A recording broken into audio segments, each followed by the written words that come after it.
최근에 이동영 이동영 사건. 이동영이 검찰에 비공개 소환이 한 번 됐는데 거기서 네. 불었답니다. 거기서 다스는 작은아버지 거예요. 저기 네. 팟캐스트 하는 이동영 아니죠? 네. 이명박 조카 이동영. 사실은 검찰은 이제 이런 거야. 불러서 물어볼 말은 다 정리됐어. 네. 우리가 방송하려고 그러면 특히 인터뷰하려고 그러면 인터뷰 질문지 만들잖아요. 근데 우리 같은 경우는 이제 방송을 막 급하게 하다 보면 질문지가 없이 인터뷰하는 경우도 간혹은 있습니다. 네.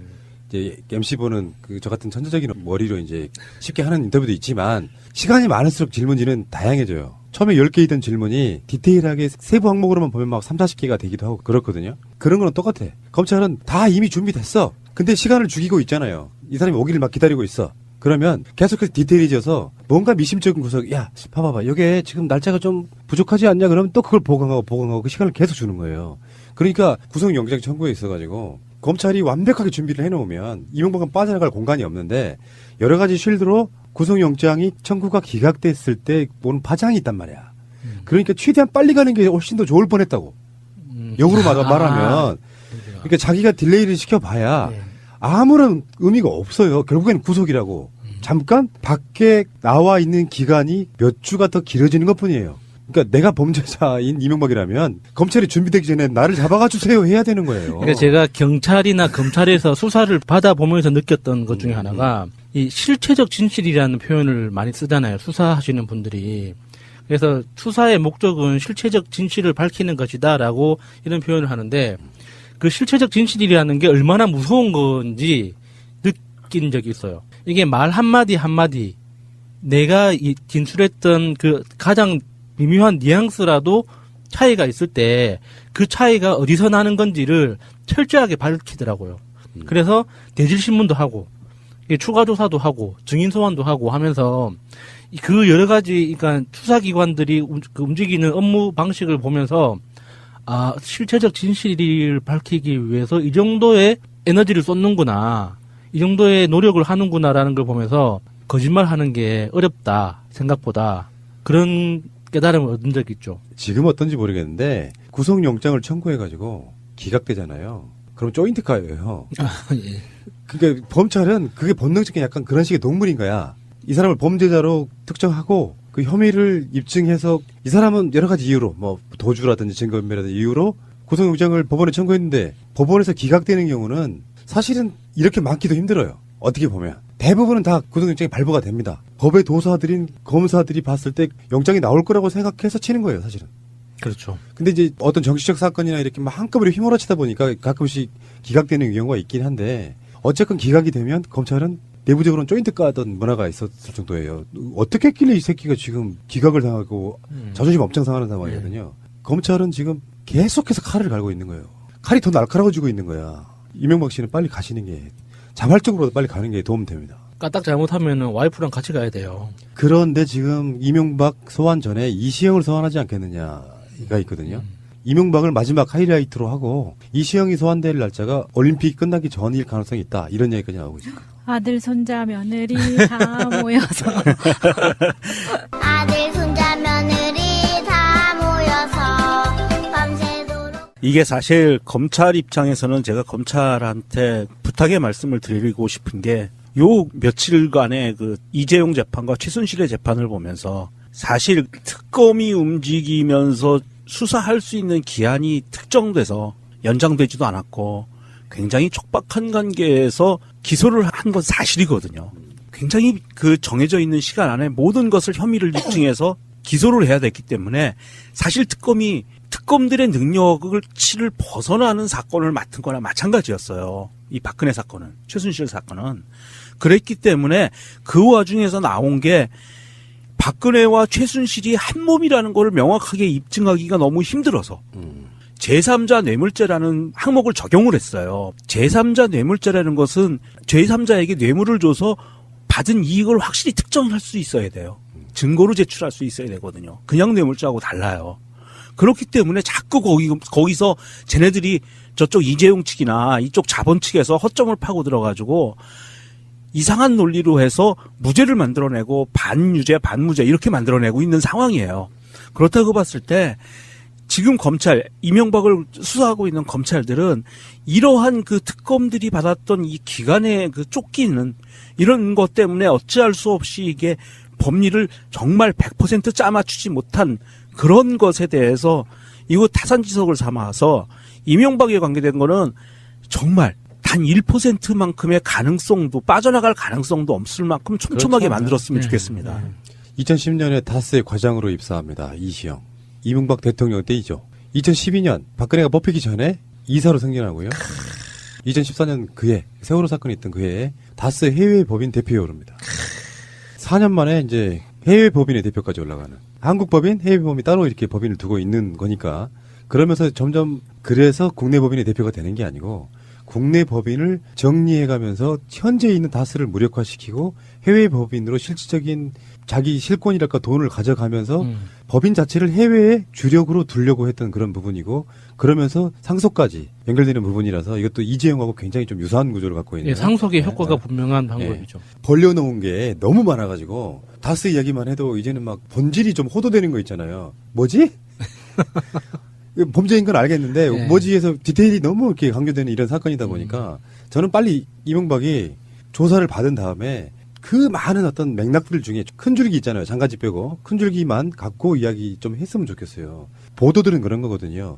죄가 안 되는 것까지 계속 보도를 하니까 나중에 진짜로 본말이 전도되는 이 상태까지 오는 근데 부분이 있어요. 푸나님이 말씀하신 그 MB가 수사에 적극 협조하는 게 MB를 위해서 좋은 것 같아요. 그렇죠. 당연하죠. 예, 이게 계속 이렇게 이야기가 커지고 하다 보면 다스 하나만 가지고도 지금 이렇게 덩치가 이렇게 커졌는데 나머지 뭐 국정원 특활비라든지 뭐 4대강이라든지 자원외교라든지 이게 또 제목이 달라질 때마다 이 정도 규모로 계속 퍼지는 거면 이명박한테 결코 이렇게 이로울 게 없거든요. 그러니까 다시 규정을 하면 이명박이 해왔던 거는 다른 면에서 보면 이명박 정권 때 국정농단 사건이에요. 다스는 예. 특히 그렇다고 청와대를 이용하고 외교부를 이용하고 해서 자기 사적인 이익을 취하잖아요. 예. 국정농단이라고요. 그래서 우리가 하고 싶은 게 그거예요. 이명박 씨한테 최순실 재판 봤나? MB?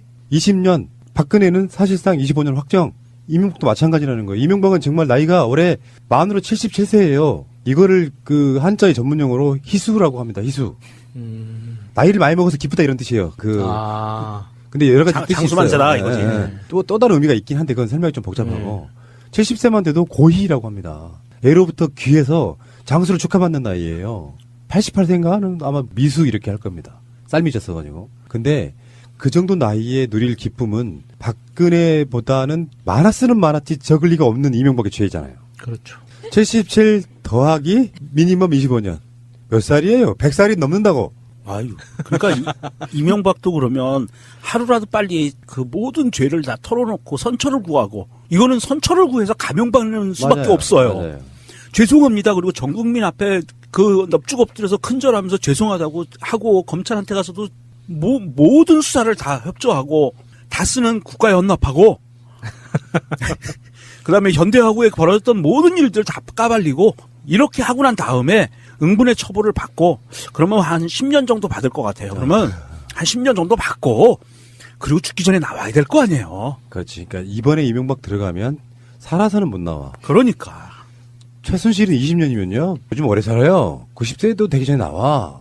한참 젊을 때지 뭐. 박근혜도 나이가 있기 때문에 그런데 이명박은 못 나와요. 못 나오죠. 이명박은 100세 넘어서 사실상은 그걸로 나오시죠. 백골이진 토대요. 넋이라도 있고 없고. 아니 우리가 이명박을 너무 무시하는 것 같아요. 이미 줄기세포 치료를 받아가지고 200살까지 살 수 있는 몸인지도 몰라요. 네. 참네. 그러면 더 고통스러울걸? 네, 그러길 바랍니다, 저는. 아니, 그러면 훨씬 고통스럽죠. 네. 그래서 한 300년 살았으면 좋겠어요, 어. 이명박이. 곤보기로. 예. 이명박은 거기 가서 땅 투기 할 거예요. 교도소에서도. 그래서 지금 이명박은 올림픽 기간 내내 끊임없이 털리고 있어요. 언론들은 상업성을 위해서라도 굉장히 강한 뉴스를 가져올 수밖에 없습니다. 현재 보도는 딱 네 가지라고 봐요. 올림픽, 남북, 다음에 이명박, 그리고 겨우 조금 야당, 플러스 지방선거. 이 정도가 뉴스의 빅5 정도 되는데 이 상황에서 이명박이라고는 좋은 소재를 놓칠 수가 없는데 너무 많이 정보가 나오니까 무감각해지는 거 있죠, 여러분들도. 장다사로가 영장이 기각됐다고 그래서 별로 분노하지도 않아요, 이제. 요즘은 그 JFK, 그러니까 존 F 케네디 암살 사건을 다룬 여러 가지 백서나 그 기록을 비롯한 다큐멘터리 자료들이 많거든요. 그런 장면을 보는 것 같아요. 그런 자료들의 공통점이 뭐냐면 한 페이지 한 페이지마다 사람 이름이 너무 많이 나와가지고 다음 페이지가 넘어가면 무슨 말인지 몰라. 그 이제 소위 그 속칭 우리가 유명한 말이죠. 만인보. 예. 만 명의 사람이 등장할 것 같은 그런 이 불길한 느낌. 그래서 누가 누군지 이제는 구별이 안 되는 거예요. 조직도를 하나 좀 그려놓고 우리가 방송을 해야 될 것 같습니다. 아무래도. 아니 제가 이명박 파일을 따로 만들었거든요. 아. 나중에 도표랑 이런 거를 너무 많이 넣다 보니까 이 파일이 커져가지고 열 때마다 시간이 너무 많이 걸려.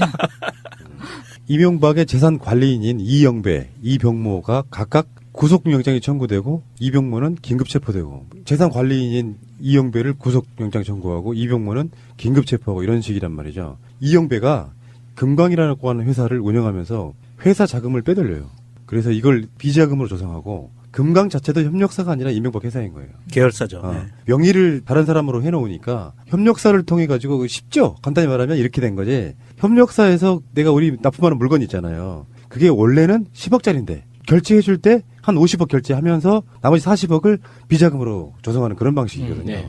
그거는 협력사라고 하는 게 사실상 없어요. 다 관계사이고 관계자들인데 법적인 걸 피하기 위해서 세금 같은 걸 피하기 위해서 다 협력사로 만드는 그런 방식인 거예요. 맞아요. 지금 금강 같은 경우에는 MB의 숨은 사금고라고 불리우는데 이 회사가 지금은 권영미 씨가 64%의 지분을 갖고 있고 이영배 이 사람이 대표임에도 불구하고 16%밖에 안 가지고 있는 거거든요. 근데 2006년에 매출을 보면은 360억 원이었는데 2007년에 510억 원으로 갑자기 뜁니다. 근데 이 대부분의 매출이 다스에서 발생을 하는 거고요. 이명박 정부 말에는 1,000억 원 가까이 매출이 뛰는 거예요. 그런데 MB 퇴임 직후에 2013년에 내부 전산망을 모두 교체하고 임직원 컴퓨터를 다 파기하고 그리고 회계상 다스는 더 나올 게 없다면서 중요 자료를 대부분 금강에 넘기죠. 그런 회사인 거예요, 금강. 그러면은 그 고능미 씨, 그러니까 돌아가신 MB의 처남이라는 김재정 씨의 아내인 고능미 씨가 금강의 지분 64%를 가지고 있다는데 고능미 씨는 그 사실을 알고 있을까요? 이번에 얼마 전에 1월 달에 검찰에 2번 소환돼서 가서 조사받았거든요. 네. 그때 알았을 거예요. 그래서 지금은 알고 있는 거네요. 네, 지금은 알고 있을 거예요. 근데 이 이영배란 사람 자체도 처음부터 금강의 대표는 아니었고 원래 MB 집사 뭐 금고직이라고 불리웠잖아요. 다스 계열사 중에 홍원 프레이닝 이 회사의 등기 이사였어요. 그렇게 해서 이제 완전히 이제는 집사람이 된 거죠. 이병모 같은 경우에도 처음 소환이 된 게 아니고 2008년 정호영 특검 때도 수사를 받은 적이 있는 사람인데 이 사람이야말로 왜 우리가 여러 번 다뤘었잖아요. 영포빌딩 지하 1층에서 도곡동 사고 이럴 때 김재정하고 같이 있었던 사람으로 추정이 되는데 이명박이 가지고 있는 영포빌딩이나 영포빌딩만 있는 게 아니죠. 영일빌딩 그리고 거기 상가까지 세 곳의 건물을 관리하기 위해서 만든 대명기업 혹은 대명통상 이거는 이제 거의 한 회사라고 볼 수 있는데 여기에 직원인 이병모 당시에 이제 10년 전에는 차장이었는데 지금 이제 대표가 된 거죠. 이 사람이 이제 이명박의 부동산을 관리를 하면서 98년부터 2001년까지 이 사람이 만들어준 국민연금 보험료가 이명박의 보험료가 월 15,000원에서 23,000원 납부한 것 때문에 난리가 났었던 그때 그 사람이에요. 그 실무자였군요. 네. 그 사람, 이 사람 업무적으로는 굉장히 탁월하게 능력이 있는 사람이네요. 그 정도의 처리 능력이 있는 것 보면. 그러면 이 이병모 이 사람은 지금 MB의 그 입출금 자료를 파기하다가 걸렸거든요. 근데 그게 또 되게 신기하지 않아요? 그 파기를 하고 있는 동안에 잡힌 거잖아요. 그렇죠. 들이닥친 파기하고 있는 거잖아요. 동안에 들이닥쳤고 그리고 본인이 파기 중이었어요.로 실토를 했어요. 그래서 긴급 체포가 된 거거든요. 이거 제가 보기에는 파기를 시도는 한 것 같아요. 그러면서 겁나서 자백을 한 것 같아요, 검찰에다가. 그걸 어떻게 아냐고. 그러니까 누군가 제보하지 않으면 모르는 거기 때문에. 본인이 제보했나? 그러니까 본인이 제보하고 이게 심경의 변화를 일으켰다고 하거든요. 지난 조사 이후에 지금 이명박에 관계된 사람들이 계속 구속되고 하는 상황들을 보고 이제 겁이 난 거예요, 이 사람은. 그렇다고 이명박이 지켜줄 것 같지도 않고. 그렇죠. 그러니까 겁이 나니까 아마도 심경의 변화를 일으켜서 자백을 했다라고 얘기를 하는데 그 자백하기 이전에 미리 언지를 준 게 본인 아닌가 하는 추측도 가능하고요.